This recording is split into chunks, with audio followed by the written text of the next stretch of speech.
बिस्मिल्लाह वस्सलातु वस्सलामु अला रसूलिल्लाह। एक सवाल हमारे पास है कि क्या नबी करीम अलैहिस्सलाम ने सजदे में मर्द को कुत्ते की तरह कलाइयाँ बिछाने से मना किया? बिल्कुल ही बुखारी में हदीस मौजूद है। नबी करीम अलैहिस्सलाम ने फरमाया कि सजदों में इत्तिदाल पैदा करो, कोई तुम में से कोई एक सजदे में कुत्ते की तरह अपनी कलाइयाँ ना बिछाए।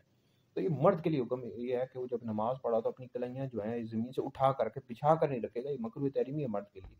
मकरूह तहरीमी का मतलब होता है नाजायज़ है, गुनाह है। तो ये हुक्म मर्द के लिए है। हाँ, अलबत्ता जमात के साथ पढ़ो, जमात में चूँकि जगह तंग होती है तो बिछा कर रख सकता है, लेकिन जगह तंग खुली हो तो जमात में भी उठाकर ज़मीन से कलाइयाँ रखे।